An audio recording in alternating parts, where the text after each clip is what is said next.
Estado enseñando durante todo este periodo de fe y de esperanza.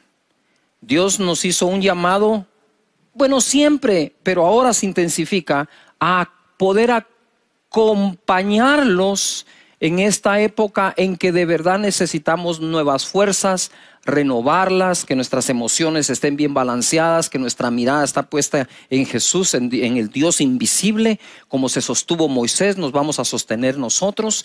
Y entonces dentro de estas enseñanzas llegamos a ese punto en donde entendimos y comprendimos, leímos de que somos tan bendecidos como Jacob. A Jacob Dios lo bendijo y le dijo que la bendición del Omnipotente esté contigo y la bendición de Abraham. Esa bendición de Abraham, que fue pasada a Isaac, que fue pasada a Jacob, pareciera quedarse como que en el pueblo de Israel o en el pueblo judío. Pero cuando Cristo Jesús vino, según Gálatas 3, 13 y 14, lo mencioné en el mensaje, en uno de los mensajes, es que la bendición de Abraham fue trasladada a los gentiles. Por eso es esa frase que yo digo, bueno, entonces debemos pensar, hablar, actuar y reaccionar como bendecidos que somos. Pero para ser promovidos en el 2020, porque vas a ser promovido, se necesita esa bendición y que creas que la tienes y además acciones, actitudes que debemos tener. Una de las cosas que más me impresiona a mí es la subjetividad del mundo religioso o de lo que algunos han llamado mundo espiritual. ¿Cómo así subjetividad? Sí, si nosotros tratáramos a nuestra familia como a veces tratamos al Señor, no nos iría tan bien. ¿Cómo así, Pastor Cachi? Déjeme explicarle, ¿verdad? Si usted en la mañana levanta a su hijo y ahora con esto de tenerse que conectar online para recibir sus clases, ¿verdad? Si tú le dices al niño, hey, las clases van a empezar a las 8, deberías ya estar despierto, bañado, arreglado, tus útiles, tu cuaderno, tus lapiceros, listo para tomar las notas, las clases, hacer las tareas. Y él te dice, ay mamá, hoy siento del Señor que no debo recibir clases. Y tú dirías, oh rabasanda, rabashatara, yo confirmo esa palabra, hijo mío, aleluya. Y lo dejas ahí. Yo no creo que harías eso. O qué tal si un día tú no trabajas, sea que estés trabajando en casa, ¿verdad? Home office, o si tú estás trabajando presencial porque te lo permiten en tu país y en tu empresa. ¿Qué tal si uno de estos días tú dices, se conectan todos, ¿verdad? En su Zoom o en Room o en la plataforma que estés usando y de pronto no te miran conectado y es una sesión de trabajo y entonces te buscan, te llaman, te mandan un WhatsApp, mira, ¿qué pasó? No estás conectado y tú le contestas, vive Jehová, que hoy sentí del Señor un vivo celo por no trabajar. Sí, pues no harías eso, pero lo hacemos al Señor. Lo hacemos al Señor, ¿verdad? Hoy no siento adorar. Hoy no siento congregarme ni en línea ni en nada. Porque hoy siento esa subjetividad. Esa subjetividad es un elemento que va en contra de nuestro crecimiento espiritual y que conozcamos más a Dios. El hecho que Él tenga cosas sobrenaturales no significa que Él sea subjetivo. Él es objetivo. Él tiene las reglas claras. Pedid y se os dará, buscad y haréis, llamad y se os abrirá. No dice quédate en casa ahí sentado sin hacer nada. No, por favor, no estoy diciendo que salga de la cuarentena. No, estoy diciendo en el contexto general. No sé si me estoy explicando. Él es sobrenatural y a la vez muy objetivo. Muy objetivo. El perezoso será pobre, dice la Escritura. Es objetivo, tiene instrucciones y me gusta. Y hoy quiero hablarles un poco de ser más objetivos bajo bendición. ¿Qué les parece esa? Seré objetivo, seré bendecido y objetivo. Eso está buenísimo. Lucas capítulo 17, verso 7. Primero, para ser promovidos tenemos que ser personas más que útiles. No útiles, más que útiles. Verso 7, Lucas 17. ¿Quién de vosotros teniendo un siervo que ara o apacenta ganado, al volver él del campo, luego le dice, pasa, siéntate a la mesa? ¿No le dice más bien, prepárame la cena, cíñete y sírveme hasta que haya comido y bebido y después de esto, come y bebe tú? ¿Acaso da gracias ¿Acaso da gracias al siervo porque hizo lo que se le había mandado? Pienso que no. Así también vosotros, cuando hayáis hecho todo lo que os ha sido ordenado, decid: siervos inútiles somos, pues lo que debíamos hacer, hicimos. Aquí encontramos varios grupos de personas. Tenemos los que tenían siervos y los siervos. Entonces eso es bien interesante. Mira, yo he pasado por esta parábola no sé cuántas veces y la he enseñado, pero ahora como que el Señor me dio un plus en este asunto y va a estar muy bueno. Le dice acá: ¿quién de vosotros, si tiene siervos que van al campo y regresan, cuando regresan les dicen: siéntate y come? O le dice: síguete y me sirves a mí primero y luego podrás comer tú.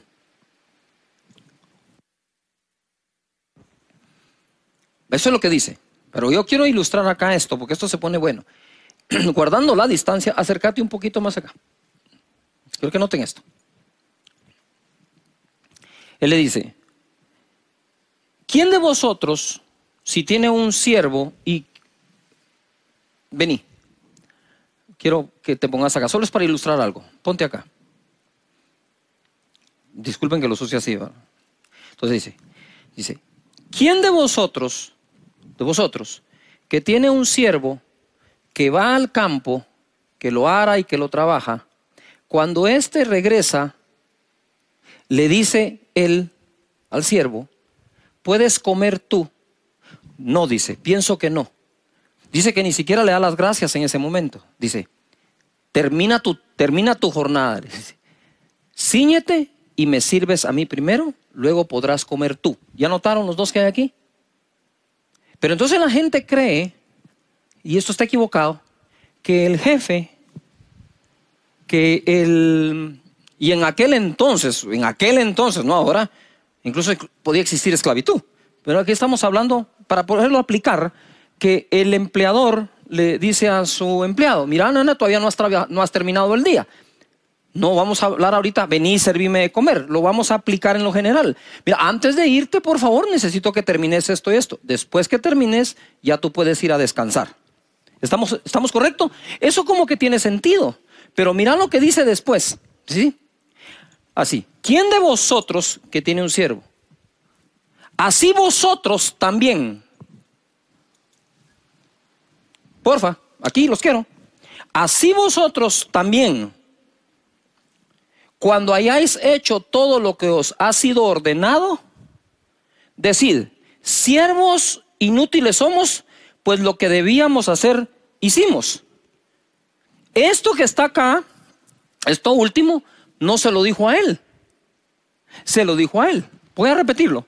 Vosotros, si tenéis a alguien trabajando para ustedes y se va y regresa a sus labores, en lugar de decir gracias inmediatamente, que deberíamos, yo soy uno que sí lo hace, lo que hace es decirle: mira, termina bien tu tarea y después te puedes ir.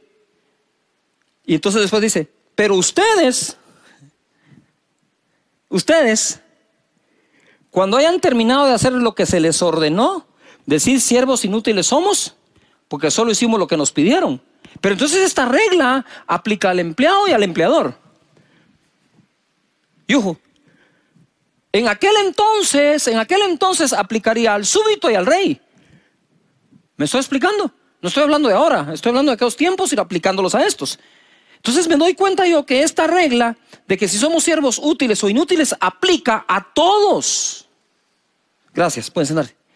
Aplica a todos, no solo a unos. Pero esto se pone mejor aún, porque en el verso 5 dice a quién le está hablando o con quién está conversando. En el verso 5, si te vas para ahí, para ese verso dice así, o leemos así: dijeron los apóstoles al Señor: aumentanos la fe. Entonces el Señor dijo: si tuvieses fe como un grano de mostaza, podrías decir a este sicómoro: desarráigate y plántate en el mar, y os obedecerá. Sigo leyendo. ¿Quién de vosotros? ¿A quién está diciendo vosotros? A los apóstoles. Entonces no es que se aplique solamente a la oveja, se aplica al pastor, se aplica al apóstol. No se aplica solo al colaborador o al empleado, se aplica al empleador, al jefe, al dueño. Lo que el Señor está diciendo es esto. Ahora me llama mucho la atención, porque hablándole a los apóstoles, dice: ¿quién de vosotros, si tiene un siervo que va al campo? Me huele que algunos de los apóstoles, y según entendemos Pedro, Juan, Jacob, eran empresarios. Entonces Jesús les está dando una enseñanza al empresario para con sus jornaleros. Si hubiera aplicado a Pedro: hey, tú que tienes pescadores, después de toda la jornada de pesca, cuando vienen, ¿tú le sirves un pez a él o ellos te sirven primero a ti y después se pueden ir? Entonces a ti te digo, Pedro, Juan, Jacobo, a los apóstoles, que cuando ustedes hayan hecho todo lo que les fue ordenado, digan: siervos inútiles somos, porque hicimos lo que se nos pidió. Quiere decir que los patrones o los dueños incluso de una empresa también tienen jefe, pero no se han dado cuenta quién es. Por eso Pablo decía que todo lo que hagamos, lo hagamos como para el Señor. Tú puedes decir: yo soy el empresario, el dueño de esto. Sí, pero Dios es el dueño tuyo. Y cuando hayas terminado de hacer lo que Él te ordenó. Entonces ahora tenemos aquí tres tipos de personas: aquellos que hacen menos de lo que se les pide, los que hacen solo lo que les piden, y los que hacen más de lo que se les piden. Los que hacen lo que se les pide son siervos inútiles, dice. Imagínate el que ni siquiera llega a hacer lo que se les pide, es un siervo más que inútil. Y el siervo más que útil es aquel que hace más de lo que se les pide, o el útil verdaderamente. Entonces tenemos el siervo útil, hace más de lo que le piden. El inútil hace solo lo que le piden, y el más que inútil ni lo que le piden. ¿Por qué estoy diciendo esto? Porque hay que sacar la subjetividad de acá. Es cierto que eres bendecido, pero a trabajar en lo que se pueda, como se pueda, para ser promovido. Muchos hoy se dieron cuenta que algunas empresas, por falta de su economía colapsó, tuvieron que despedir. No los estoy justificando a ni uno ni al otro. Pero otros que lograron mantener, algunos quizás pudieron empezar por aquellos que no eran tan útiles. O sea, si después de este periodo no salimos trabajando mejor, no aprendimos nada. Tenemos que aprenderlo lo mejor que se pueda. Entonces a los apóstoles habló: somos promovidos por lo que nadie nos pide.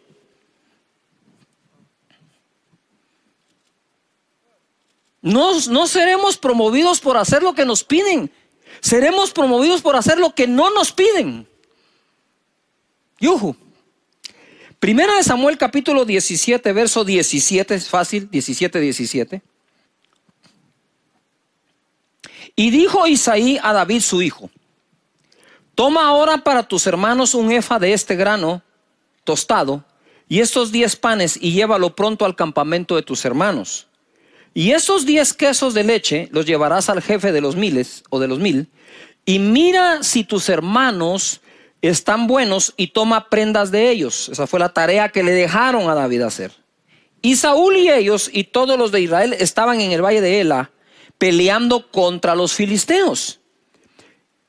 Se levantó pues David de mañana y dejando las ovejas al cuidado de un guarda. Me impresiona la responsabilidad de David, lo responsable que era. Se fue con su carga como Isaí le había mandado. Y llegó al campamento cuando el ejército salía en orden de batalla y daba el grito de combate.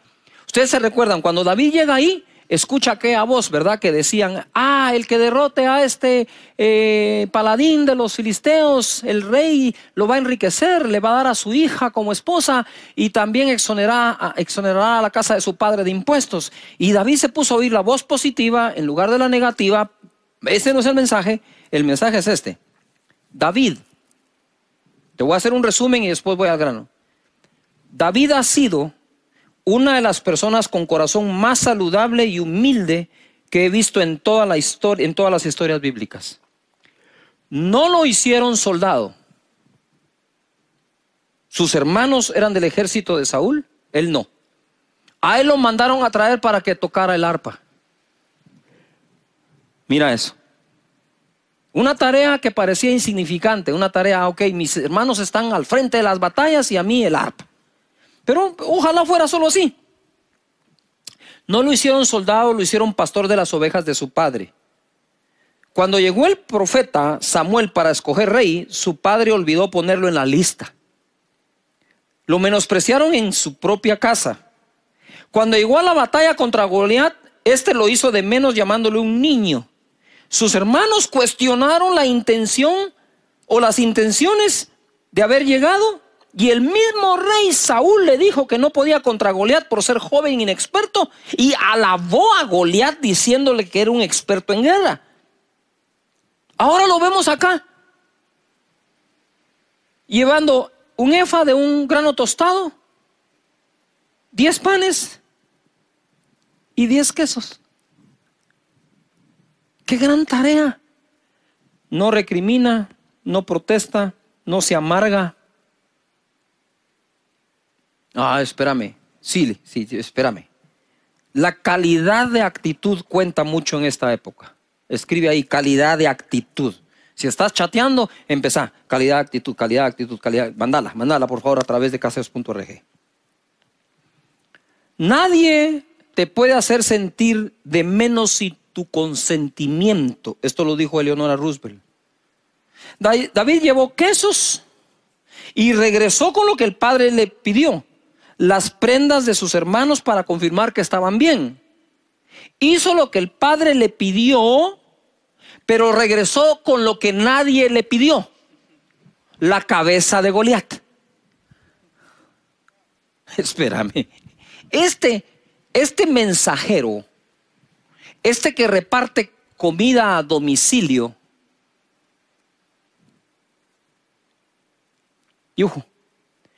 que reparte comida a domicilio, que lleva quesos y granos tostados, efas, que lleva panes y ¿cómo así? Que cuando vinieron, vengo a escoger rey entre ustedes, rey para Israel entre tus hijos, aquí están estos, no, dijo Dios. No, hay otro, yo miro el corazón, hay otro, pedile otro, hay otro. Ay, sí, se me olvidó que tengo otro hijo. ¿Cómo se le olvida el hijo que le cuidaba el negocio? Porque el negocio era el ganado, eran las ovejas.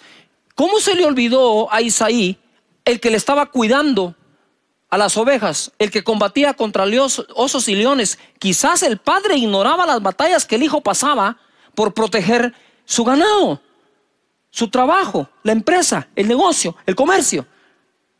Y entonces ahora resulta que el que llevaba la comida regresa con la cabeza de Goliat. Eso que él regresó con la cabeza de Goliat es un poco de filmmaker mío, ¿va? Es decir, es un poco como de ampliar la historia. Realmente se la arranca con su propia espada, la toma y derrotó a Goliat. Entonces yo hago como una broma, ¿verdad? Que cuando él regresa donde el papá, regresa con un costal arrastrado. Eso es una broma mía, por favor. Y yo diría, y el papá le dice: hey David, ¿fuiste donde tus hermanos? Sí, ¿cómo me lo dijiste? ¿Entregaste los panes? Sí. ¿Los quesos? Sí. ¿La efa del grano tostado? También. ¿Y las prendas de tus hermanos? Aquí están. ¿Y eso que traes ahí qué es? David, ¿qué traes ahí en ese costal? Porque veo un poquito de sangre ahí. Saca la cabeza. ¿Qué es? Es la cabeza del gigante que estaba desafiando a todos los escuadrones de Israel. ¿Se la cortaste? Pues sí. ¿Dios te dijo que se la cortaras? ¿Saúl te dijo que le cortaras? No, pero ya es muy tarde. Ahora, ¿cómo se la pego? Lo importante es que está derrotado. ¿Y qué fue lo que el pueblo de Israel cantó? Que Saúl derrotaba a los 1000 y David a los 10,000, y solo había derrotado a Goliat. Pero ya la gente ahora lo miraba como el que iba a derrotar a 10,000. ¿Qué promovió a David? ¿Qué lo promovió como tal al rey de Israel? Con respeto a muchos, no fue que llegó con el arpa a cantar. Primero lo puso en la posición, la obediencia a hacer lo que le pidieron. Hasta ahí sería siervo inútil. Pero cuando hizo más de lo que le pidieron, se convirtió en un siervo que útil. Porque el que hace solo lo que le piden es ¿qué? Inútil, según la Biblia. Pero el que hace más allá de lo que le piden, ese es el útil. He encontrado un hombre útil para que sea rey de Israel. Bendito y alabado sea Dios. No podés estar pasando esta época quejándote del trabajo que tenés, en lugar de bendecir a Dios que todavía tenés ese trabajo. Y para conservarlo tenés que dar la mía extra. Por eso Jesús enseñó a dar la mía extra. ¿Tú sabías que los romanos tenían como derecho ante los esclavos de decirle a la gente: me cargas una mía estas maletas? Y Jesús le dijo: cuando un romano les pida a ustedes ir con ellos una mía, cargando la maleta o la carga, llévenla dos. ¿Por qué? Porque cuando la gente preguntara acerca, ¿y esos que van dos mías, quiénes son? Pues son discípulos de Jesús. ¡Wow! ¡Wow! O sea que estos dan más allá de lo que le pidió el romano. Sí. Lo que Jesús hacía era que sus discípulos tuvieran una diferencia con el resto de las demás personas. Si tú dices ser un discípulo de Jesús, ponte a ser una persona útil. Y útil es hacer más de lo que a uno le piden. Abraham, Génesis capítulo 22 verso 13, lo puedes leer desde el 9, cuando Dios le pide a su hijo. Y cuando está a punto de sacrificarlo, mira lo que sucede en el verso 13. Entonces alzó Abraham sus ojos y miró, y aquí en sus espaldas un carnero trabado en un zarzal por sus cuernos. Y fue Abraham y tomó el carnero y lo ofreció en holocausto en el lugar de su hijo. Justo cuando él iba a sacrificar al hijo, Dios le habla y le dice: hey, no lo hagas, ya sé que me amas, me obedeces.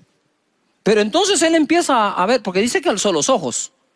Alzar los ojos es andaba buscando algo, y de repente encontró un carnerito mal parqueado y dijo: te fuiste feo, ven para acá. Agarró al carnero y lo sacrificó, y llamó a Abraham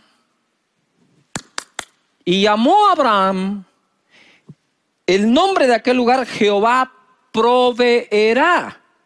Ahora nosotros venimos y todos decimos: Jehová proveerá, copiando la frase de Abraham, pero no haciendo lo que Abraham hizo. Es decir, tú no puedes entrar a la facultad de leyes, ¿verdad? Y entrar y decir: soy abogado, aleluya, porque soy bendecido de Jehová. Estudia, vas a tener que pasar exámenes privados, tesis, todo lo que se necesite. Tú no por llegar a la facultad de medicina ya eres doctor. Necesitas estudiar y prepararte para llegar a hacerlo. Jehová proveerá, por supuesto que proveerá. ¿Quién fue el que lo dijo? Abraham. ¿Qué hizo Abraham? Tomó el carnero y lo sacrificó. Mira lo que dice acá: Jehová proveerá, por tanto se dice hoy, en el monte de Jehová será provisto. Y llamó el ángel de Jehová a Abraham por segunda vez desde el cielo y dijo: por mí mismo he jurado, dice Jehová, que por cuanto has hecho esto, me sacrificaste el carnero y no me rehusaste tu hijo, tu único hijo, de cierto te bendeciré y multiplicaré tu descendencia como las estrellas del cielo y como la arena que está a la orilla del mar, y tu descendencia poseerá las puertas de sus enemigos. Por cuanto hiciste esto del carnero, pero además no me rehusaste tu hijo. En otras palabras, hiciste lo que se te pidió, pero por cuanto hiciste todo aquello que no se te pidió, te juro que te bendeciré y te multiplicaré. ¡Wow! Pero espérame, ¿qué fue lo que le había pedido el hijo? Sin el hijo ya no se iba a multiplicar más Abraham. La multiplicación no viene en tener nada más tus hijos, sino que tengas nietos y los hijos de los nietos. Eso es multiplicar la familia. Te bendeciré y te multiplicaré. Ahora en Hebreos capítulo 6 verso 13 hay una pequeña frase ahí que todavía lo vuelve más poderoso. Hebreos 6:13 dice: porque cuando Dios hizo la promesa a Abraham, no pudiendo jurar por otro mayor porque no existe, juró por sí mismo, diciendo: de cierto te bendeciré con abundancia y te multiplicaré grandemente. ¿qué provocó a Dios decir esto? No lo dijo cuando estuvo dispuesto a dar al Hijo. Lo dijo cuando, aparte del Hijo, también dio el carnero. Yuhu. Una de las cosas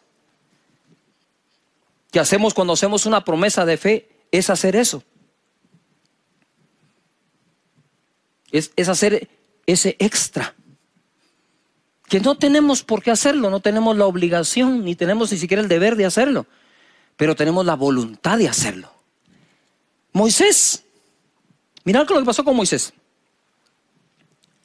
Dios le pidió un tabernáculo específico. Te voy a leer nada más el capítulo 25, verso 1, para ponerte en contexto.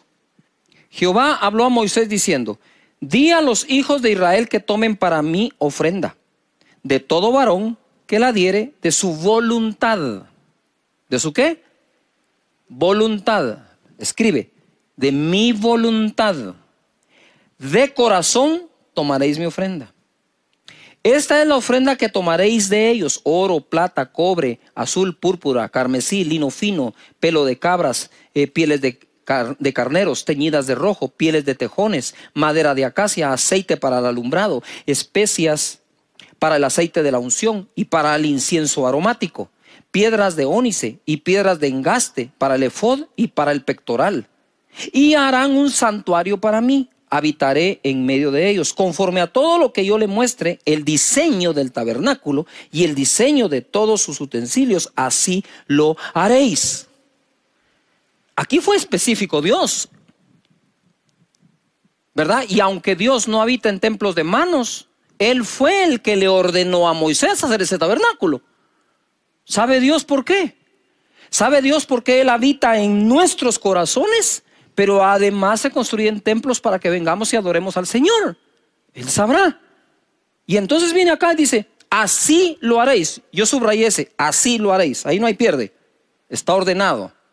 Pero el templo de Salomón, yo le llamo el templo de David porque realmente el que lo ofreció fue David, el que lo construyó fue Salomón. Digamos que el templo de papá Salomón, papá David e hijo Salomón. El templo de Salomón, Primera Reyes 8:17. Y David mi padre tuvo en su corazón edificar casa al nombre de Jehová Dios de Israel. ¿Dónde lo tuvo? ¿En su qué? En su corazón. Él tuvo en su corazón edificar casa a mi nombre, al nombre de Jehová Israel. Pero Jehová dijo a David mi padre. Mira lo que está diciendo Salomón. Jehová le dijo a David mi padre. Él reconoce: mi padre tuvo en su corazón edificar un templo. Pero Jehová dijo a David mi padre: cuánto haber tenido en tu corazón. ¿Dónde lo tenía? ¿Dónde lo tenía? Cuanto haber tenido en tu corazón edificar casa a mi nombre, bien has hecho en tener tal deseo. Entonces el templo de Moisés, el tabernáculo, fue el que Dios pidió. El de Salomón, gloria a Dios, fue el que David le ofreció. ¿Ya vieron de nuevo a David? Siempre haciendo más de lo que le piden. Siempre haciendo lo que ni siquiera le piden. Ahora, existen nosotros que se ponen muy creativos, que siempre quieren hacer lo que sienten sin hacer primero lo que les piden. Entonces tú no puedes venir: ya, hoy hice esta tarea en la universidad y la que te pedimos, esa puede esperar. Está muy lindo esto, pero primero me haces lo otro, ¿verdad? Es importante que nosotros comprendamos este principio que Jesús también practicó. Juan 19:33. Mas cuando llegaron a Jesús, como le vieron ya muerto, no le quebraron las piernas. Pero uno de los soldados le abrió el costado con una lanza y al instante salió sangre y agua. Pero nosotros somos salvos y fuimos lavados de nuestros pecados con la sangre del Cordero. Lo que se demandaba en el sacrificio era la sangre, pero nuestro Señor Jesús dio hasta el agua. Agua es lo que sale después de que ya no hay sangre. A lo suyo vino y los suyos no le recibieron. Mas a todos los que le recibieron, a los que creen en su nombre, les dio potestad de ser hechos hijos de Dios. Jesucristo dijo: no soy enviado sino a las ovejas perdidas de Israel. Sin embargo, abrió la oportunidad para nosotros los gentiles. Nos dio la bendición de Abraham, del Dios de Abraham, Isaac y Jacob, y el tuyo. Nos dio la bendición de Abraham a los gentiles, dice Gálatas 3:3. Entonces, el Padre le dijo: te envío a las ovejas perdidas de Israel. Y Jesús les trajo a los de Israel y a los que el Padre no pidió. A nosotros. ¿Ya te diste cuenta que se repite el patrón? Tú y yo queremos ser hombres y mujeres de Dios. Hagamos lo que estos hicieron. Dios todavía, mira, Dios, es que viene desde Dios. ¿En cuántos días Dios creó todo? ¿En cuántos? En 6. En 6 ya había terminado. Pero se inventó otro día para que tú y yo estemos hoy conectados acá en la casa del Señor con Él. Es impresionante. Lo que se ofrece voluntariamente tiene mucho poder. Génesis 14:18 dice: entonces Melquisedec, rey de Salem, y el sacerdote del Dios Altísimo, sacó pan y vino. Y esto queda hasta alusivo a la Santa Cena que hemos celebrado. Sacó pan y vino, Melquisedec, el sumo sacerdote, pan y vino. Y le bendijo diciendo: bendito sea Abram. Ni siquiera le habían cambiado el nombre. Abram no era Abraham ya, era Abram. O sea, es mucho tiempo atrás. Y bendijo diciendo: bendito sea Abram, el Dios del Dios Altísimo. Bendito sea Abram del Dios Altísimo, creador de los cielos y la tierra. Y bendito sea el Dios Altísimo, que entregó tus enemigos en tu mano y dio a Abram los diezmos de todo. Aquí hay tres personajes. Está Dios, está Abram y está el sumo sacerdote Melquisedec, rey de Salem. Y este se aparece y le da a Abram pan y vino. Eso es figura del cuerpo y la sangre de Jesús. Y le dice: seas tú bendito, Abram. Y luego dice: y sea bendito el Dios Altísimo.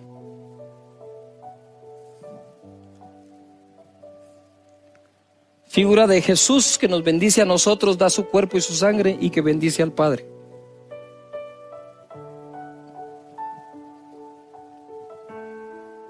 Nadie le pidió a Melquisedec pan y vino. Nadie de nosotros le pidió a Jesús que muriera en la cruz. Ni Dios ni Melquisedec le pidieron la ofrenda o los diezmos a Abram. Él los ofreció voluntariamente. Ofrendar y diezmar es de la fe. De la fe. Pero viene algo que es más poderoso aquí, o como consecuencia. Entonces el rey de Sodoma dijo: Abram, dame las personas y toma para ti los bienes. Porque venía él de una gran victoria. Entonces le dijo: ¿sabes qué? Hagamos un trato. Déjame a mí las personas, quédate tú con los bienes. Y respondió Abram al rey de Sodoma, como tienes que responder tú también a todo lo que está pasando: he alzado mi mano a Jehová Dios Altísimo, creador de los cielos y de la tierra, que desde un hilo hasta una correa de calzado nada tomaré de lo que es tuyo, para que no digas: yo enriquecí a Abram. Lo que Abram le estaba diciendo al rey de Sodoma: a mí el que me bendice es Dios. No vas a ser tú.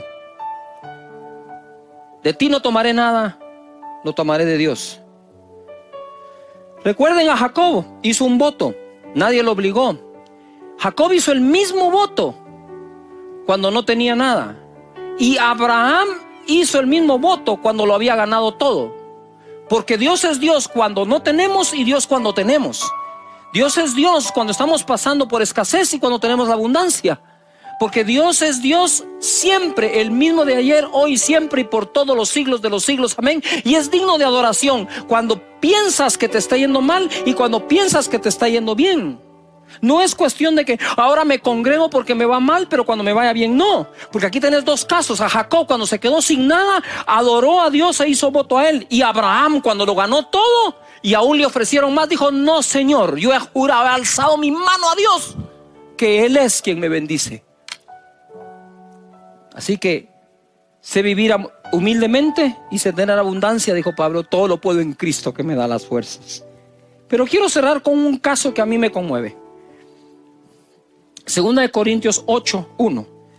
Asimismo, hermanos, os hacemos saber la gracia de Dios que ha dado a las iglesias en Macedonia, que en grande prueba de tribulación, la abundancia de su gozo y su profunda pobreza abundaron en riquezas de su generosidad en medio de la prueba. Pues doy testimonio de que con agrado han dado conforme a sus fuerzas y aún más allá de sus fuerzas, pidiéndonos con muchos ruegos que les concediésemos el privilegio de participar en este servicio para los santos. ¿Qué hizo Macedonia? Dio lo que no le pedían. ¿Vamos a ser promovidos en medio de todo esto? Sí. Pero tenemos que dar la mía extra. Tenemos que trabajar más que los demás. Tenemos que, nos piden un trabajo y entregamos ese y otro poco más. Porque eso es lo que estos grandes hombres hicieron. Y somos tan bendecidos como ellos, pero si soy tan bendecido como ellos, hay que trabajar como ellos. Me encanta saber que sin importar las circunstancias, Dios siempre bendice a su gente. Pero también tenemos que comprender que con todo este asunto del virus por todo el mundo, hay cosas que nos vamos a tener que replantear. Los expertos dicen que nada será igual después de todo esto y cuando la crisis pase, que van a haber cambios en el mundo entero. Y por supuesto, pero quiero que sepan que va a ser para mejorar. Cada vez que la humanidad ha enfrentado una situación tan estresante, tan difícil, tan llena de preocupaciones, al final surge una mejor humanidad. Y eso es lo que deseamos de todo corazón y oramos a Dios, que después de esto todos seamos mejores. Dios siempre va a hacer de todo lo que no te imaginas para que puedas cumplir tu propósito en esta vida. El Señor Jesucristo le dijo a los discípulos: vayan y hagan discípulos a las naciones. Vayan y prediquen el evangelio y sean testigos míos en Jerusalén, Judea, Samaria y hasta lo último de la tierra. Quiero leerte en Hechos capítulo 8, verso 1, lo que he llamado yo una necesaria persecución. Y Saulo consentía en su muerte. Estaban matando a uno de los apóstoles, discípulos de Jesús. En aquel día hubo una gran persecución contra la iglesia que estaba en Jerusalén. Y todos fueron esparcidos por todas las tierras de Judea y de Samaria, salvo los apóstoles. Pongan atención. Si puedes repetir, escribir, subrayar Judea y Samaria. Y dice aquí la escritura, en el verso 8, pero los que fueron esparcidos iban por todas partes anunciando el evangelio. ¿Qué cosa más curiosa? A menudo los momentos incómodos, feos y aún peligrosos son interpretados de forma lógica, pero errónea. Hasta que llegamos a nuestro destino y vamos a descubrir que todo ha contribuido a que cumplamos el propósito en nuestra vida. Jesús les había dicho: me serán testigos en Jerusalén, Judea, Samaria y hasta lo último de la tierra. Y esta persecución hizo que salieran a Judea y Samaria. Sin ella, la palabra no hubiera llegado a estos lugares, pero faltaba lo último de la tierra. Quiero hacer aquí una pausa. De verdad, hay cosas que suceden en nuestras vidas, a mí me ha pasado, en que nosotros decimos: wow, pero ¿por qué me está pasando esto? No le encuentro propósito. Y es verdad, no le encontramos propósito. Pero yo les puedo decir que si no fuera por cosas que aparentemente han sido malas para mi vida o en contra de mi vida, no estaría donde estoy cumpliendo el propósito de Dios. Y el propósito de Dios, muchas veces nosotros no lo logramos comprender o entender hasta que llegamos a Él. Y una vez llegamos, decimos, ahora entiendo. Si no me hubiera pasado aquello, yo no estuviera aquí. Si no me hubieran dejado sin trabajo, no tendría mi propia empresa. Es eso lo que ocurre muchas veces. Y es esa famosa historia que les he contado otras veces de aquel sacristán que estaba en la iglesia, pero no sabía leer y escribir. Y entonces cambiaron de párroco. El primer párroco lo amaba, lo quería, hacía bien su trabajo el sacristán. Y de pronto el nuevo le dice, mira, si para dentro de un mes no lees y escribís, no podés seguir siendo el sacristán. Y no pudo. Entonces lo tuvieron que despedir. Y ante el despido que tuvo, el hombre empezó a idear, ¿qué hago? Y como era una persona que estaba conectada con la gente, se dio cuenta que cuando salían del servicio religioso, la gente buscaba una bebida, algo que comer, y se ideó poner en la esquina lo que hoy se conoce como los chicleros, o como esa venta ambulante. Después de eso vio que creció y que en otros lugares se necesitaba y fue poniendo otras hasta que armó un supermercado. El supermercado tuvo éxito, puso un segundo supermercado, uno tercero, y entonces una cadena grande, millonaria, le propuso comprar el negocio. Este hombre accedió y el día que iban a firmar el contrato, la firma de la cadena más grande, de la multimillonaria, sacó una pluma fuente, punta de oro, hizo la firma, el representante, le pasan el documento a aquel sacristán, agarró su dedo y puso la huella digital. Y todo el mundo en aquella sala se asombró y uno de ellos le dijo, pero por Dios santo, le dijo, ¿qué sería de usted si supiera leer y escribir? Y él contestó, sería sacristán.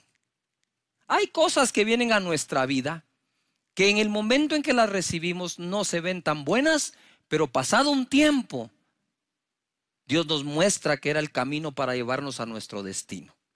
Entonces ahora tenemos nosotros a los discípulos del Señor llevando la palabra a Judea y Samaria, faltaba hasta lo último de la tierra, y Dios va a usar ahora una tormenta para que Pablo lleve la palabra hasta Roma.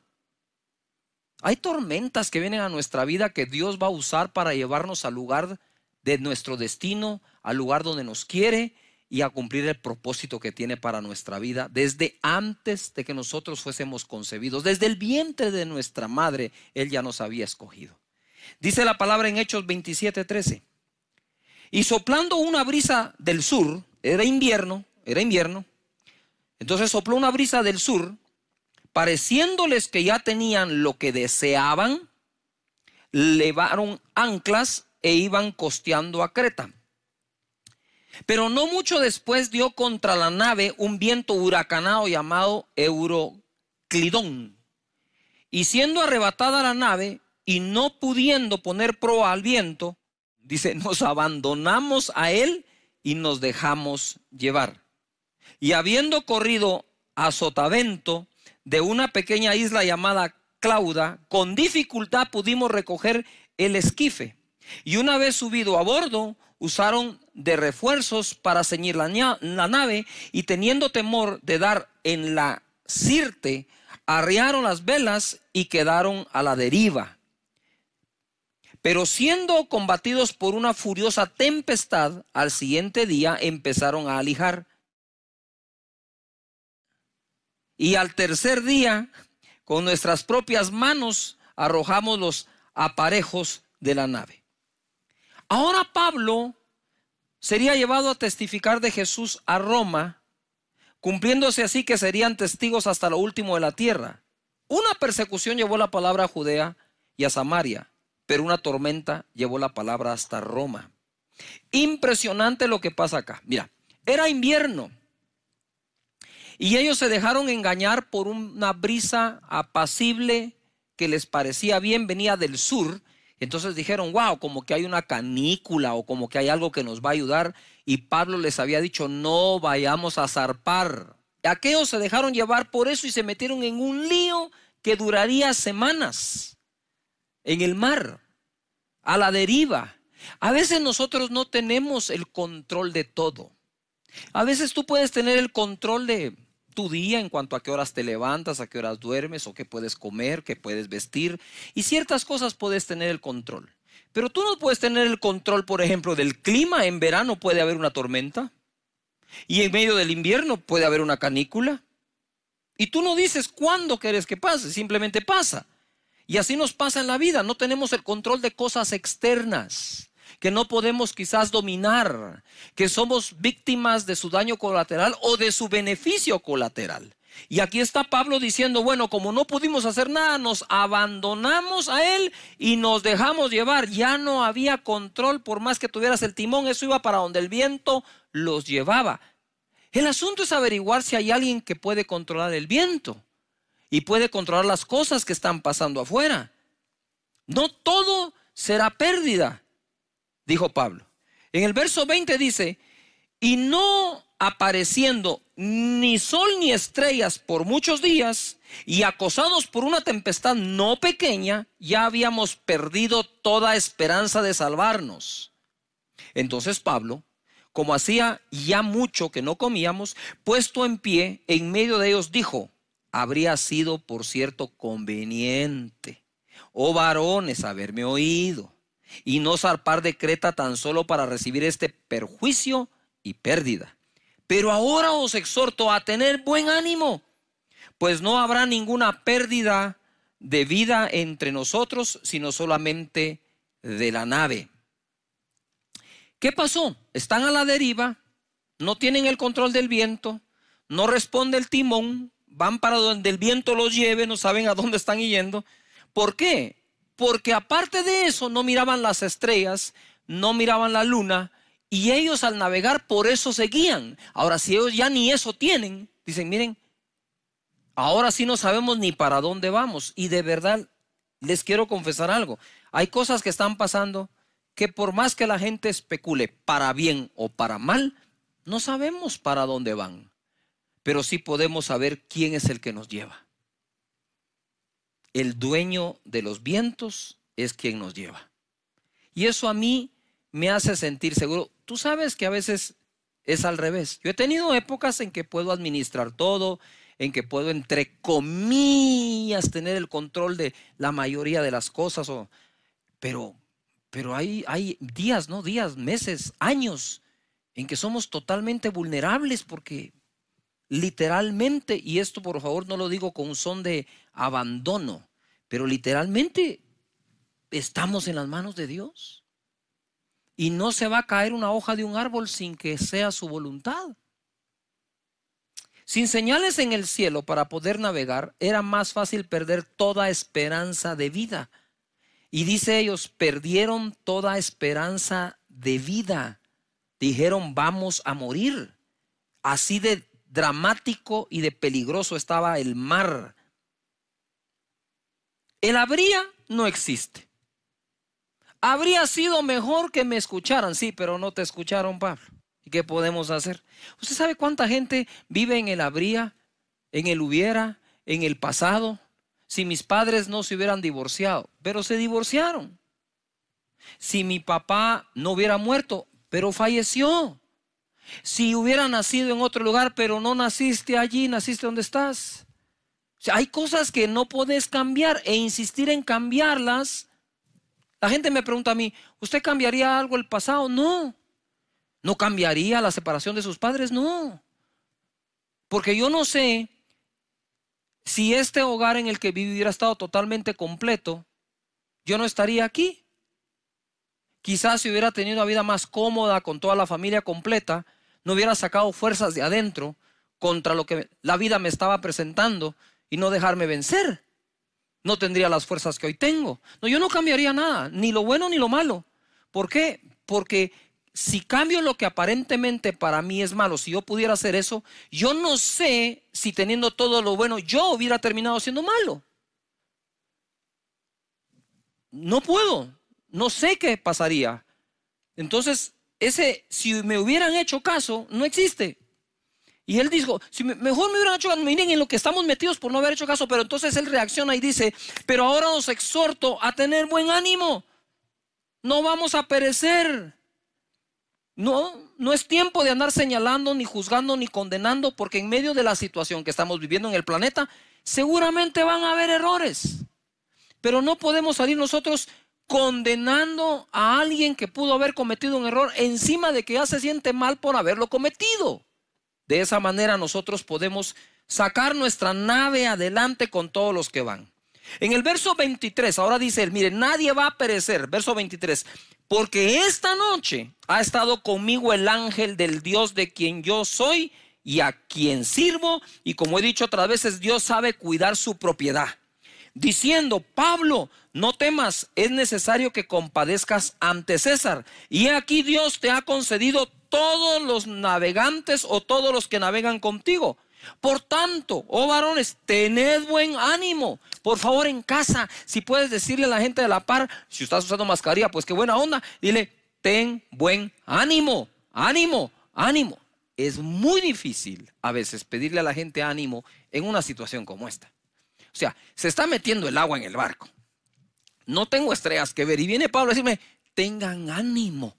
Y dice, espérame, tengan ánimo. ¿Cómo así tengan ánimo? Si ninguno va a perecer y no estás viendo. O sea que ahora te creemos que nadie va a perecer con semejante tormenta a la par. Y querés que tengamos ánimo. Siempre va a aparecer uno hablando así. Pero siempre van a aparecer aquellos decir, ya cállate, hombre, escúchalo, oílo. Tengamos buen ánimo. Y en ese momento le dice, tengan buen ánimo, porque yo confío en Dios, que será así como se me ha dicho. Quiero hacerles una pausa aquí, no una pausa, sino quiero irme atrás en este evento o suceso. Quiero ir al verso 10 y ustedes van a notar un cambio en esto. ¿Cómo veía Pablo todo antes de oír a Dios? Verso 10, diciéndoles, varones, veo que la navegación va a ser con perjuicio y mucha pérdida. Así estamos varios, ¿verdad?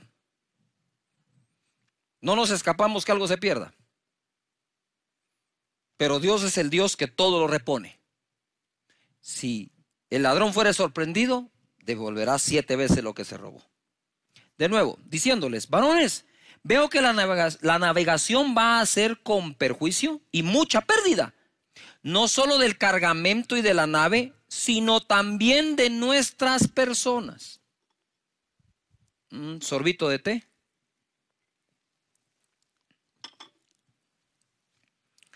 Pablo vio las cosas de manera diferente cuando consideró lo que Dios decía.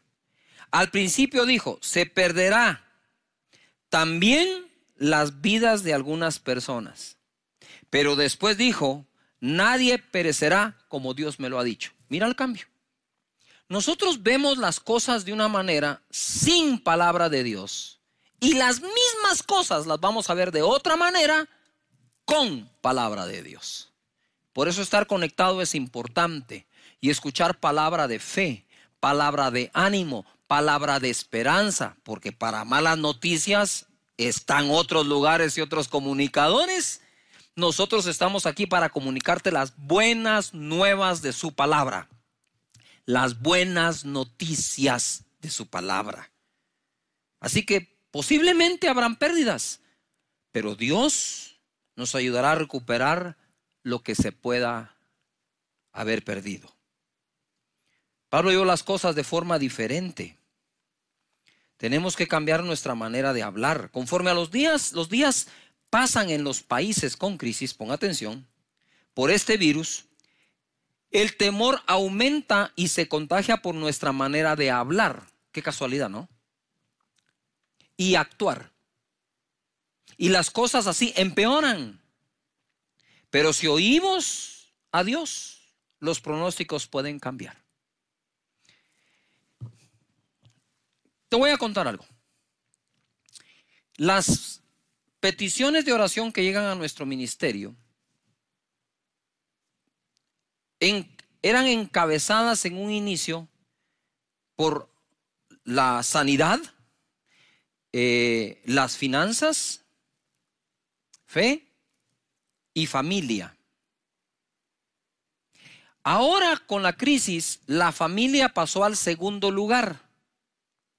Yo le pregunto, Señor, ¿por qué las peticiones antes no eran tanto por la familia, sino por otros temas, y ahora de pronto es por la familia. Primero, obviamente, no querés ver a un familiar enfermo. Pero la segunda es porque conforme pasa el tiempo y los países que están o estamos en cuarentena, está la familia adentro, se empiezan a dar cuenta que su dinámica, su interrelación no estaba tan buena como suponían que estaba. El joven, y quiero hablar ahora a los jóvenes, el joven que llegaba a la casa y no quería mucha relación con los padres y se escondía un poco en su dormitorio y se ponía en redes sociales.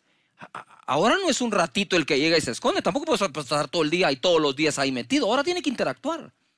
Y se da cuenta que en la relación están chocando, se están dando cuenta que en la relación, y eso estresa. Mira, los comentarios que hacemos en familia acerca del futuro, acerca de la ansiedad, el temor, el pavor que da lo que habrá de venir, son voces. Y alguien tiene que tomar el liderazgo en la casa para ser la voz oficial, el vocero de parte de Dios que trae paz, sosiego y seguridad. Ya yo quiero imaginar las conversaciones en algunas casas.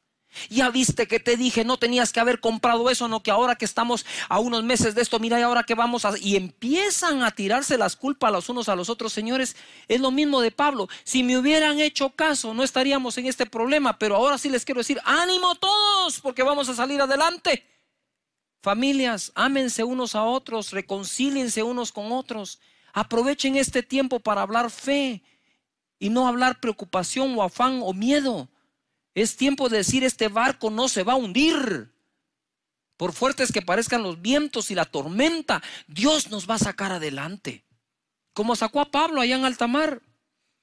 Verso 33 dice, cuando comenzó a amanecer, Pablo exhortaba a todos que comiesen, diciendo, este es el 14º día, parece cuarentena, que veláis y permanecéis en ayunas sin comer nada.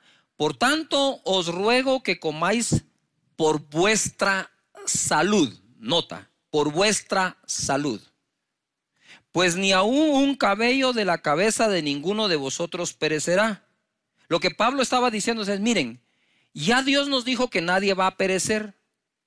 Pero si ustedes siguen sin comer de la pena y el miedo que tienen, entonces van a perecer por otra cosa. Además, los necesitamos bien fuertes para enfrentar lo que viene.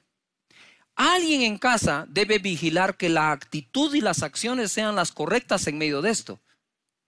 Así que a hacerlo y a ponernos en marcha.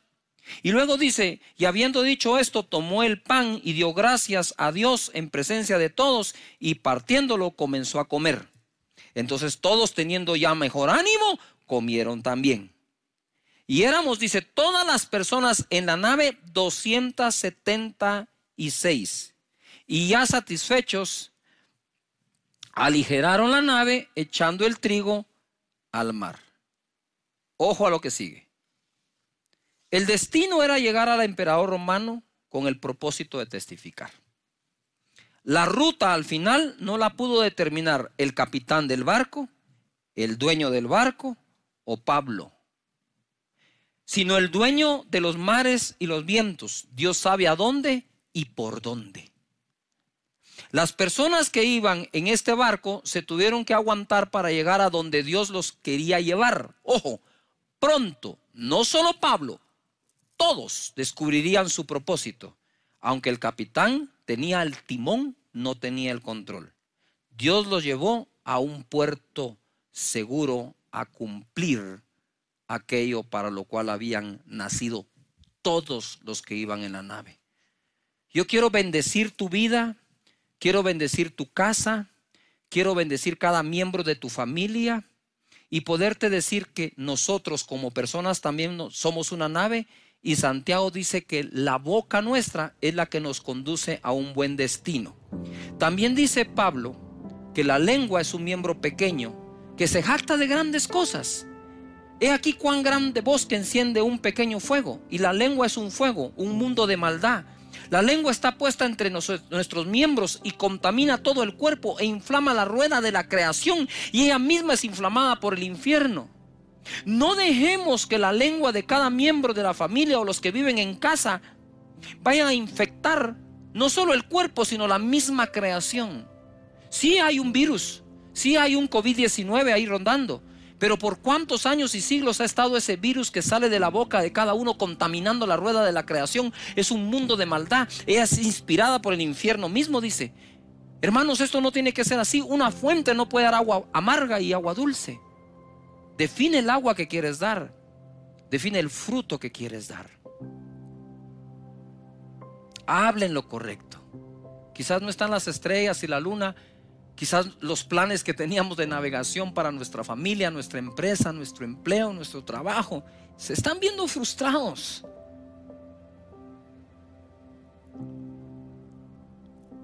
Pero Dios controla el viento que nos está llevando.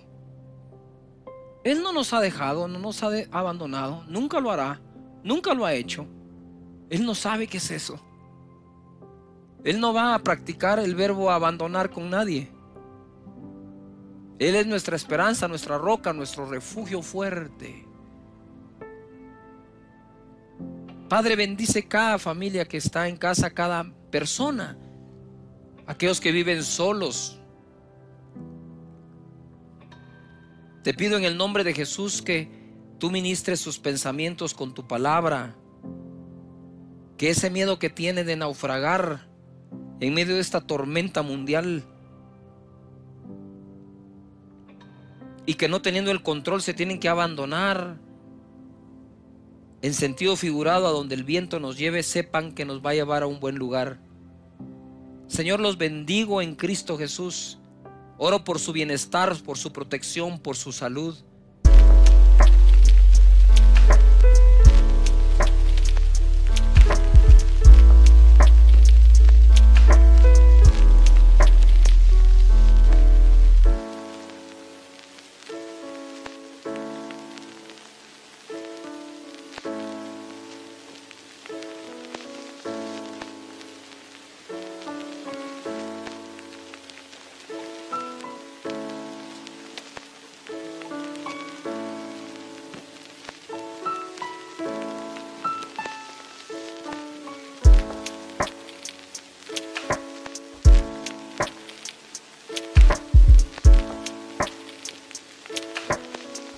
Oro por la reconciliación de los miembros de cada familia, de los que viven en una misma casa, bajo un mismo techo.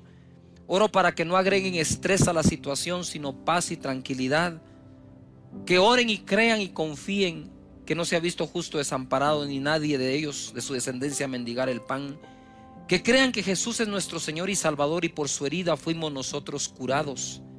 Que crean que en sus simientes serán benditas todas las familias de la tierra. Muchas gracias en el nombre de Jesucristo. Y tú que quieres recibir a Jesús en esta oportunidad, repite conmigo: Señor Jesús, en este momento te abro mi corazón, perdona mis pecados, dame la vida eterna.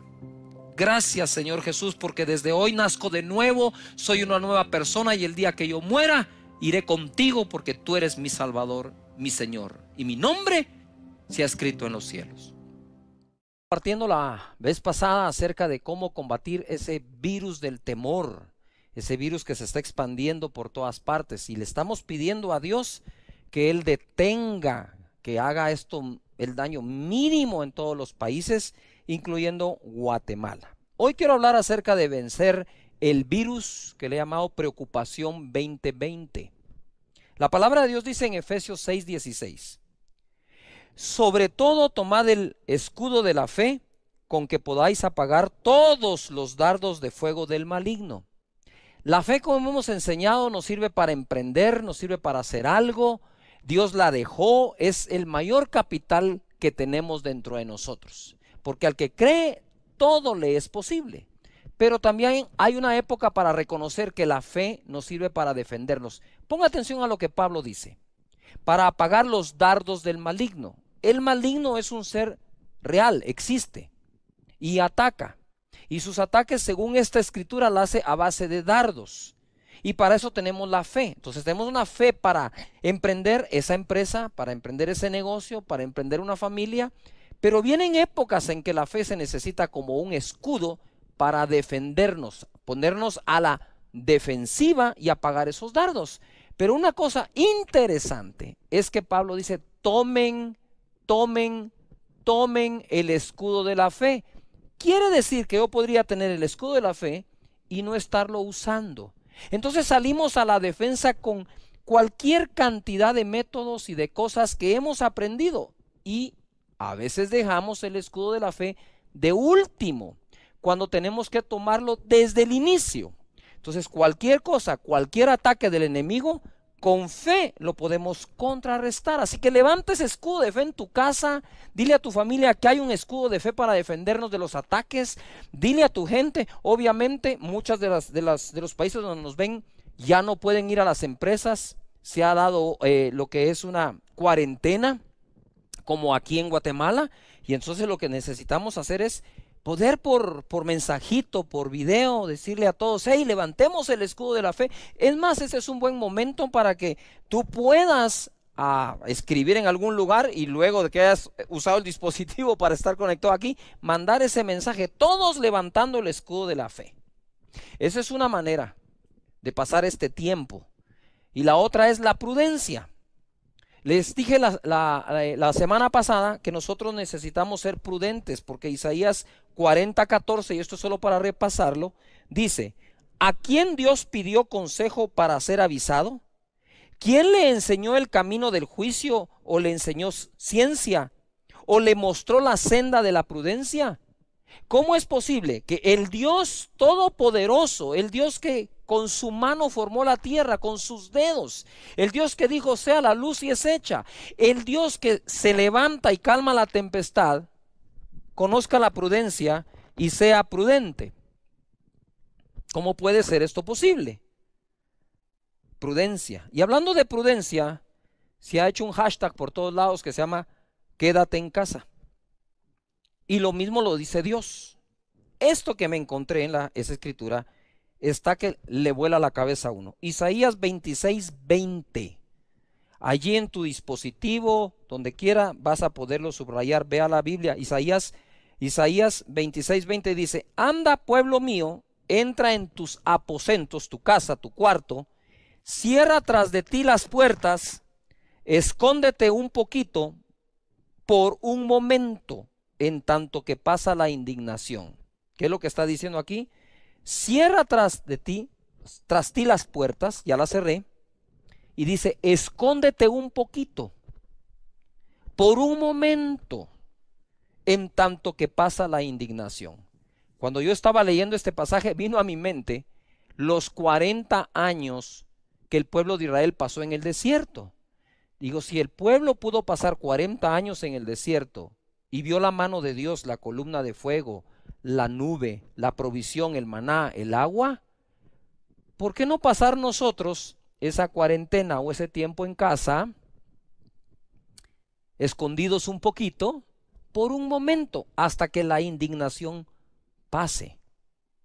Es impresionante cómo Dios te pide eso. En el Salmo 91:10 leímos también, no te sobrevendrá mal, ni plaga tocará tu morada. Está hablando de el lugar de la morada, está hablando del lugar donde habito, donde estoy, la casa. De esa manera nosotros vamos a contener una invasión de este virus a mayor escala. Déjeme darle este dato es conocido ahora por todos.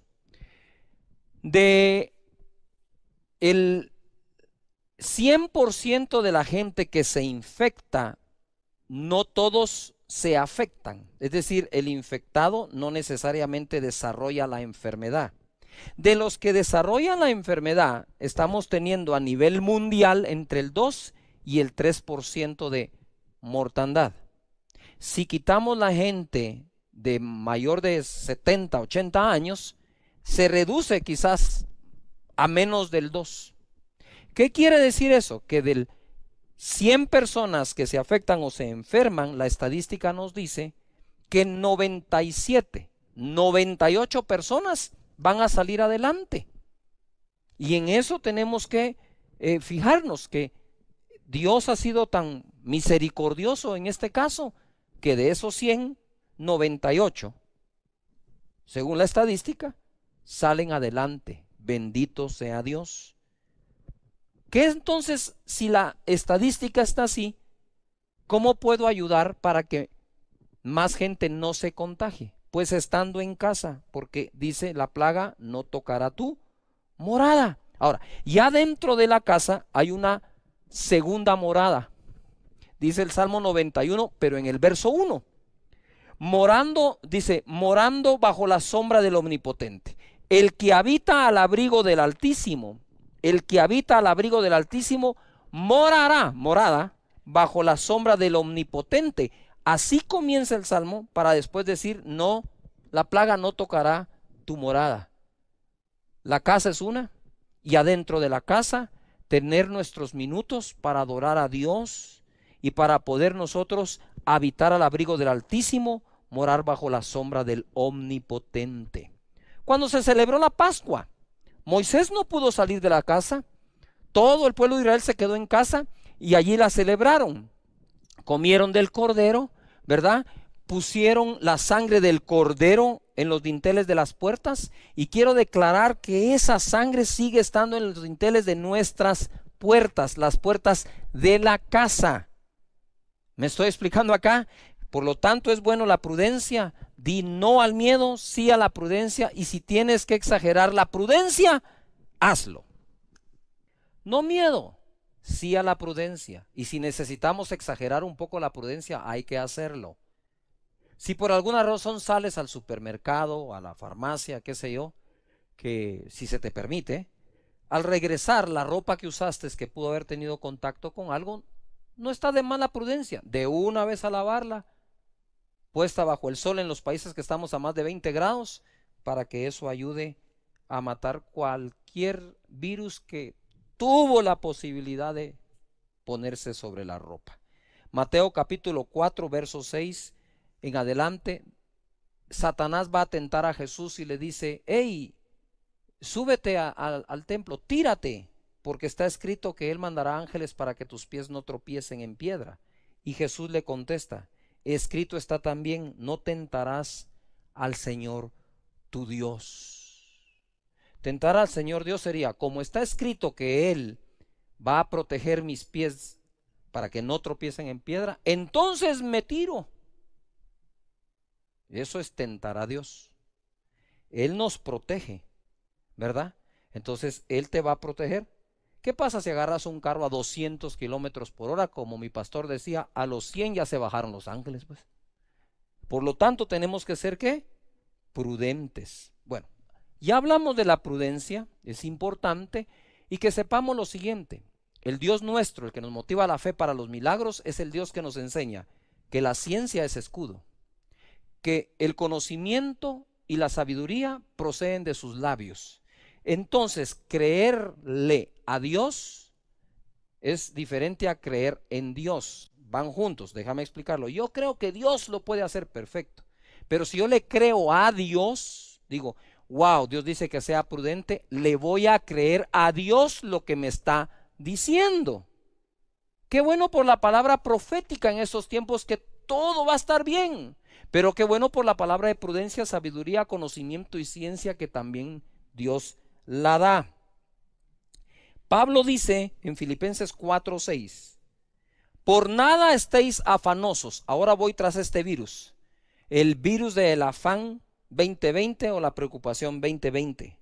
Por nada estéis afanosos, sino sean conocidas vuestras peticiones delante de Dios con toda oración y ruego, con acción de gracias, y la paz de Dios, que sobrepasa todo entendimiento, guardará vuestros corazones y vuestros pensamientos en Cristo Jesús. Miren,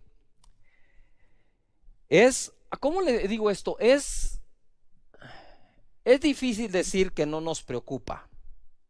Es difícil decir que no nos entra el afán. Claro que sí. Pero el apóstol Pablo fue claro diciendo, no se afanen por nada, sino que hagan notorias delante de Dios sus peticiones. Hacen notoria la petición delante de Dios.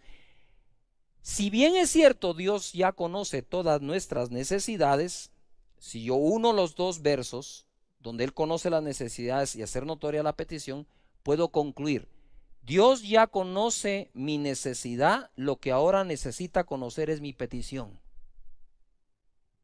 Pidamos a Dios por todo aquello que nos está cargando de afán. Empezó todo con el miedo al virus, pero ahora el mayor miedo es la recesión económica. Y de eso se trata la palabra que Dios tiene hoy para tu vida, que no te hará falta nada en tu vida, ni en la de tu familia. Pero pastor, no tengo trabajo, nos dejaron sin empleo, suspendieron los pagos, qué sé yo. Igual, la palabra no cambia. La palabra no cambia, sigue siendo la misma y debemos creerla. Y dice, y la paz de Dios guardará nuestros corazones y nuestros pensamientos en Cristo Jesús. La paz que sobrepasa todo entendimiento. Esa es una paz ridícula, porque es la paz que cuando la gente tiene, uno lo ve como despreocupado, como una persona, ¿cómo le dijera yo? Irresponsable, hasta así se siente a veces la paz que sobrepasa todo entendimiento. Cuando estás lleno de esa paz decís, ¿qué me está pasando? ¿Estoy siendo un irresponsable o qué? Debería estar bien preocupado, afanado, con gastritis, úlcera, colon irritable y todo lo demás. Pues mira, una cosa es el virus, pero el afán trae muchísimas más enfermedades todavía. Entonces tenemos que, en medio de este ataque, cuidarnos de las otras cosas también, para que esto no se sume. Hoy escribí esta frase que me gustó mucho: no busques lo que debe buscarte a ti. Jesucristo dice en Mateo 6:25, por tanto os digo, no os afanéis. Me encanta Jesús. Esto es de los primeros mensajes que Jesús le enseñó a la gente hace 2000 años. Si esto no fuera importante para Dios, para Jesús su Hijo, no lo hubiera enseñado, ¿verdad? Él fue tan hermoso, su enseñanza tan tierno con la gente, tan empático con todos, que vino y de pronto en el Monte de los Olivos dijo, wow, ¿qué irá a hacer el Señor? Y va a detener el sol, ¿qué es lo que va a tener la lluvia? ¿Qué? Ahora va a hacer algo. Y dice, ¿saben qué? Les tengo un gran mensaje de parte de Dios. ¿Cuál? No se afanen. Dice, ¿qué? ¿Cómo así? Si no se afanen, le dijo, ay, tranquilos, no se afanen por vuestra vida. Quiere decir que Dios está interesado en la vida eterna, sí, pero está interesado en nuestra vida aquí en la tierra. Y por eso dice, no os afanéis por vuestra vida, qué habéis de comer o qué habéis de beber, ni por vuestro cuerpo, qué habéis de vestir. ¿No es la vida más que el alimento y el cuerpo más que el vestido? Yo ya sé que lo han oído muchas veces, pero en el contexto que estamos viviendo, esto cobra más sentido. No dice, ¿no es la vida más que el alimento y el cuerpo más que el vestido? Miren las aves del cielo, que no siembran, ni ciegan, ni recogen en graneros, no hacen nada de eso. ¿Y vuestro Padre Celestial las alimenta? ¿No valéis vosotros mucho más que ellas? Pregunto. En el tiempo de mayor bonanza económica en el mundo, ¿las aves comieron más? En el tiempo de la mayor recesión mundial, ¿las aves comieron menos? No, porque quien las alimenta es nuestro Padre. Y como digo yo, ¿qué padre alimenta bien a la mascota de la casa y mal a sus hijos? Sería terrible viendo al padre dándole de comer a los pececitos en la pecera. Y el hijo, papá, quiero comer. Para vos no hay. Para vos no hay, solo para los pececitos. ¿Cómo podemos tener una fe creyendo que Dios le da de comer a las aves, pero no a nosotros? ¿Qué irá a pasar? Hoy, a mí me gusta bromear con respeto. Pero hoy tenemos unas perritas, unas bulldogs en la casa. Y fui y le hablé a la perrita. Y le dije, hey Manchita, le dije que te cuento que la economía está difícil. No dijo nada. Se tiró a las piedras. Ella sabe que alguien va a tener que ver cómo le da de comer. Si ellas pueden tener paz, ¿cómo no vamos a tener paz nosotros que Dios se preocupa por nosotros? Y luego dice acá, ¿No valéis más que ellas? Yo creo que sí valgo más que un ave. Y yo creo que tú crees que vales más que un ave para Dios. ¿Y quién de vosotros podrá, por mucho que se afane, añadir a su estatura un codo? Por más que se afane, añadir algo. El afán no añade nada bueno. Y por el vestido, ¿por qué os afanáis? Considerad los lirios del campo, cómo crecen, no trabajan ni hilan.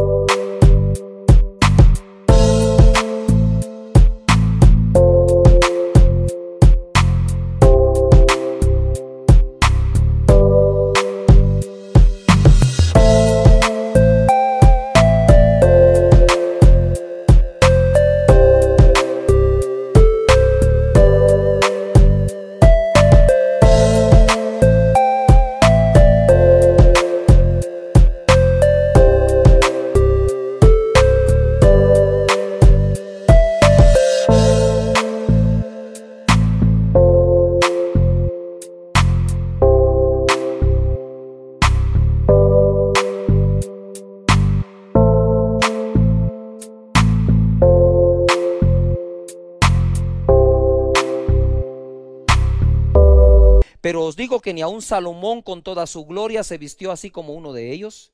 30. Y si la hierba del campo que hoy es y mañana se echa en el horno, Dios la viste así, ¿no hará mucho más por vosotros, hombres de poca fe? Primera pregunta dice, ¿no valéis tú más? ¿No vales tú más? Yo digo que sí valemos más que las aves. Entonces la segunda es, ¿no hará más por vosotros Dios? Dios hace tanto por nosotros como creemos que valemos para Él.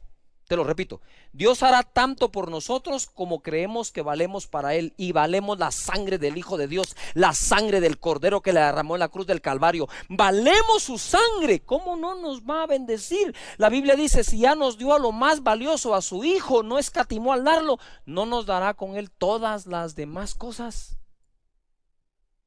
Muy bien, estamos recibiendo la vacuna contra la preocupación 2020. Dejemos que la provisión de Dios nos busque. Eso nunca significa no trabajar. La Biblia dice que trabajemos, y ahora hay que trabajar duro desde casa, muy duro. Pero a lo que me refiero es que la fe es, yo busco a Dios de todo corazón y esas añadiduras me buscarán, y por eso el afán se va, confiando que Dios proveerá. Esta mañana amanecí orando a Dios y pidiéndole al Señor, Señor, ¿cuál es la palabra que tienes pronta, a tiempo, para las personas que van a estar conectadas escuchando? Y de pronto me pareció como, ¿y aquí qué pasó? Porque me habla del Salmo 23.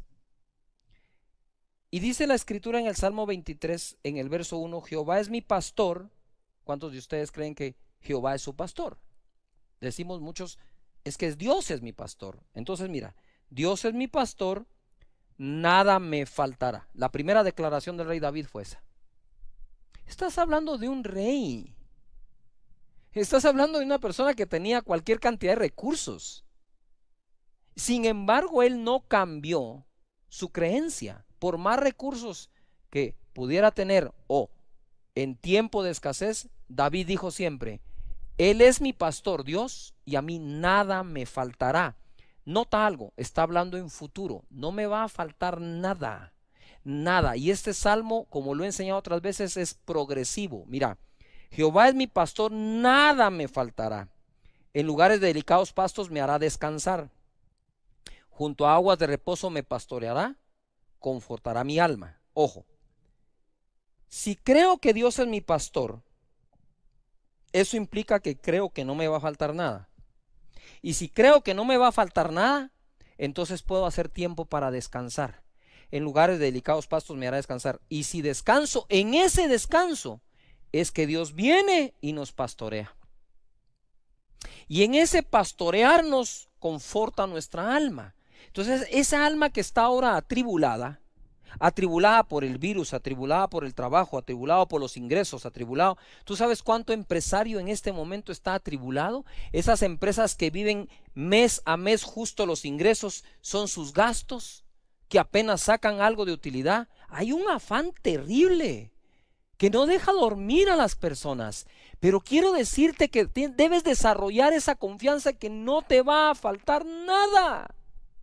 No te va a faltar nada porque Él es tu pastor. Él es un Dios bueno, es un buen Padre. Y te va a confortar, tu alma va a ser confortada. Y luego dice, me guiará por sendas de justicia por amor de su nombre. Ojo al 4, aunque ande en valle de sombra de muerte, no temeré mal alguno porque tú estarás conmigo. Y Él se anticipa, Él no está viviendo en un valle de sombra en este momento. Él está hablando en futuro. De una vez está hablando, si algún día tengo que pasar por un valle de sombra de muerte, no temeré mal alguno, porque tú estarás conmigo. Tu vara y tu cayado me infundirán aliento. Aderezas mesa delante de mí en presencia de mis angustiadores, unges mi cabeza con aceite, mi copa está rebosando. Ciertamente el bien y la misericordia me seguirán todos los días de mi vida. El bien y la misericordia te andan siguiendo. Eso es tener un síndrome de persecución positiva. ¿Sabe que hay gente que todos los días se levanta pensando que le va a ir mal en algo? Y hay otras personas que no importa qué pase, siempre se levantan pensando que algo bueno les va a pasar. Si Dios es tu pastor, piensa que algo bueno te va a pasar hoy. El bien y la misericordia te seguirán y en la casa de Jehová moraré por largos días. Hablando de eso, si no has podido venir a la casa llega a la tuya.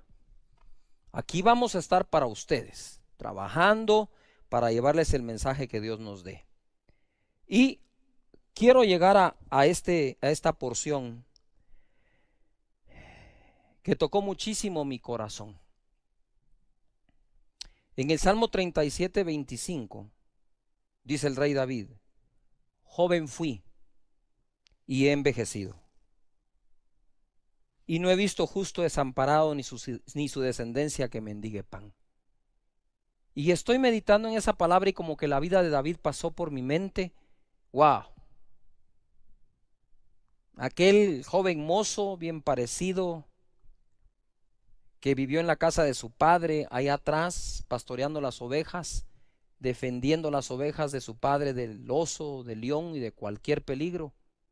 Aquel hombre que llegó a ser rey, aquel hombre que derrotó a Goliat, aquel hombre que pasó por todo tipo de pruebas, vio de todo, porque la posición en que estaba, veía de todo en la vida.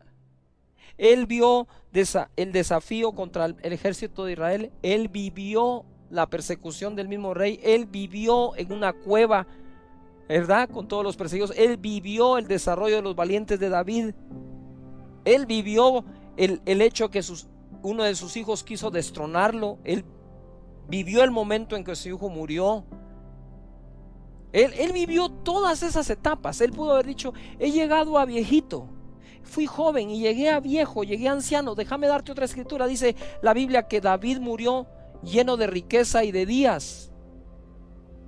Él vivió todo eso, él vivió cuando Dios le dijo, hey, mira, no me vas a construir tú el templo, me lo va a construir Salomón, tú derramaste mucha sangre. Él vivió todo eso. Y él dice, yo he visto de todo, pero hay una cosa que no he visto. Y ya estoy viejo. Y he tenido mucha experiencia. Y lo que no he visto es a un justo desamparado, ni a su simiente que mendigue el pan, su descendencia. Y yo te digo acá, que ninguno de nosotros va a ver en este tiempo, por crisis que exista, por recesión mundial que pueda llegar a haber y a existir, no vamos a ver a nuestros hijos mendigar el pan. Porque si nosotros somos, siendo malos, vamos a darle buenas cosas a nuestros hijos, que si nos piden un pan no le damos una piedra, que si nos piden un pescado no le damos nosotros una serpiente o un escorpión si nos piden un huevo, sino que le damos buenas cosas, cuánto más nuestro Padre dará buenas cosas a los que se las pidan, dice la Escritura. No podemos fallarle a Dios en confianza.